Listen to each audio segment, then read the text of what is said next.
Good evening. A damning report on the culture of London Fire Brigade has found that it's institutionally misogynist and racist. The independent review was carried out after a black trainee firefighter took his own life. The author of the report says he has no doubt similar problems exist in other fire brigades across the country. London Fire Brigade is promising immediate changes to its disciplinary processes. Louisa Pilbeam reports. As wildfires broke out in London this summer, firefighters were praised for protecting the public. But they haven't protected their own, according to a report into London Fire Brigade, which found it is institutionally racist, misogynistic and has a bullying culture. I sat with a very senior female officer who said to me, through tears, that whenever she goes into a dangerous incident, she's always thinking, will the men around me protect me, given how much they have treated me as dirt back at the station? That was not one person. That was many, many people. The report found example after example of abuse at all levels. Incidents included a black firefighter having a noose above his locker, a Muslim firefighter bullied over his faith with bacon put in his sandwiches, female colleagues being groped and crew members finding their helmets filled with urine. The brigade's commissioner, Andy Rowe, said he was deeply sorry for the harm that had been caused. To hear those stories, which so grossly undermine all that we stand for, is genuinely heartbreaking. I know that so many of my people will be appalled by what they have heard, and therefore we must face it head on with the same courage to resolve these issues. I don't think I can read this report and see a future where some people aren't held accountable for their actions and dismissed as a result. The examples are too horrifying. London Fire Brigade is the UK's busiest fire and rescue service, employing more than 5,000 people. Their union responded with a statement. There are elements of this report which confirm concerns raised by the Fire Brigade's union over many years. There are also elements of the report which will cause considerable concern and alarm. We will need to study those areas carefully and respond more fully. The London Mayor has also demanded change. This report has to be a watershed moment where we get rid of the institutional racism, homophobia and discrimination that exists in our fire services. The damning report comes as London Fire Brigade faces criticism for its handling of the Grenfell Tower fire. But the brigade have confirmed immediate changes to training and disciplinary procedures. Louisa Pilbeam, BBC News. At least one person has died and around a dozen people are missing after a landslide on the Italian holiday island of Ischia. Heavy rains have hit the region, sending torrents of mud through the streets. Our Rome correspondent Mark Lowen has sent this report. Through the night came the rain, torrential and fast. And then the mud, a landslide pouring through Ischia before dawn, burying and upturning what lay in its path. Cars, trees, debris flung aside and uprooted. The rescue boats set off early, but were hampered by strong winds and rough seas, buffeting attempts to reach the island from Naples. As they came ashore, the impact was clear.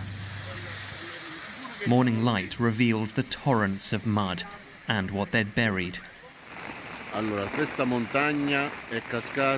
This mountain has fallen on the homes that are no longer there, he says. Buildings and cars have been battered and covered. There are reports of deaths and people missing, with the fear numbers could rise. Houses have been cut off, some without power, the authorities calling on residents to stay inside. Ischia's narrow streets are caked in mud, many of its homes illegally built over the years, unstable and vulnerable. Now an anxious wait for the weather to lift to see the extent of the damage wreaked, turning Ischia from island idyll into rivers of mud. Mark Lowen, BBC News, Southern Italy. Rail passengers are facing more disruption this weekend as thousands of train drivers go on strike. 11 companies are affected with limited or no services. The walkout by members of the ASLEF union is part of a long-running dispute over pay. The uncle of a 5-year-old boy who died on Monday says he wants answers from the Health Secretary about his nephew's treatment. Yusuf Mahmoud Nazir died from pneumonia, but the family say he was sent away from Rotherham General Hospital because of a lack of beds. Rotherham NHS Foundation Trust has offered its condolences to Yusuf's family and have started an investigation into his care. Jessica Lane reports. Just walking into the house and seeing his shoes, his uniform, his stuff, just killing us, to be honest. Yusuf was taken to the doctors with a sore throat and was given antibiotics for tonsillitis, but he didn't get better. His family say he was struggling to breathe and swallow, so couldn't take the tablets he'd been prescribed. 2 days later, his mum brought him here to Rotherham Hospital. We were begging them for their help. We said, we need you. Please, can you just give him this antibiotics? Can you treat him?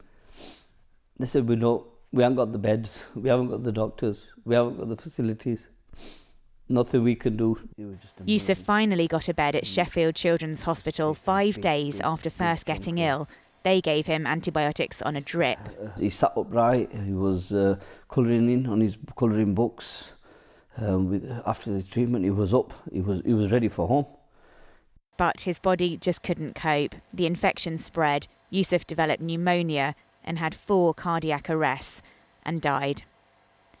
Jade Cousins saw a post about Yusuf dying on Facebook. She was also in Rotherham Hospital that night. My heart sank. Obviously, I've got children myself, and it was just more of the fact that I knew how bad he were. We tried to get him that little bit more help, and they just weren't having any of it, and now sadly he's passed away. The chief executive of the Rotherham NHS Foundation Trust has sent his sincere condolences to Yusuf's family. He says a thorough investigation has started, but insists they do have the staff to treat patients when needed. A Department of Health and Social Care spokesperson said, all children deserve the highest level of care, and we are taking urgent action to ensure no families have to experience these kinds of tragedies. But Zahir says it's too late for his family. Their only hope now is to help others avoid the pain they're going through. Jessica Lane, BBC News in Rotherham. Well, let's have a look at some of the day's other news now. Social media footage from China appears to show people in the western Xinjiang region protesting against COVID restrictions. It follows a fire in a block of flats which killed 10 people and raised questions as to whether lockdown rules prevented people from escaping. Demonstrators in the city of Urumqi could be seen apparently arguing with officials and trying to break through barriers. The US has banned the sale and import of new communications equipment from 5 Chinese companies, including Huawei, Hikvision and STE, amid concerns over national security.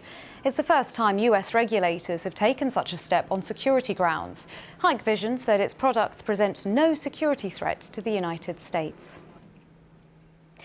Argentina, one of the favourites to win the World Cup before the tournament started, could be knocked out this evening. They play in one of 4 group matches in Qatar today. Our correspondent Nesta McGregor is in Doha for us. Nesta. Yes, good evening from the heart of the city. This is the waterfront where you get a bird's eye view of people walking to one of the many fan parks. Before we talk about today's games, a quick update on the home nations because England and Wales trained today. Thankfully, no fresh injury woes for either. And some added good news for England because Leicester City midfielder James Maddison trained for the first time since the tournament began. As you've just mentioned, the big one comes up later, Argentina versus Mexico. One game currently being played. Defending champions France have just taken the lead against Denmark 2 games earlier, and our reporter Ben Croucher was watching.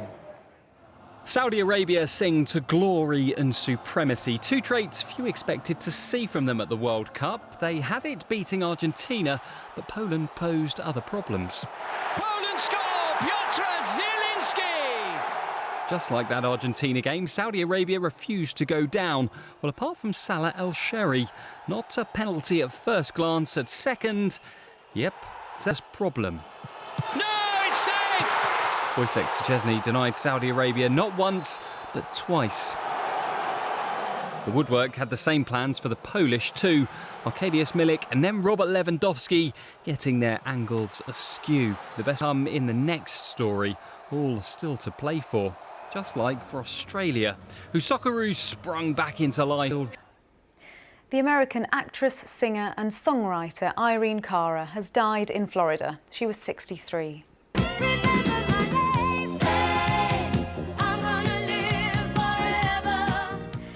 Irene Cara rose to stardom in 1980 in the musical Fame, in which she sang the title track.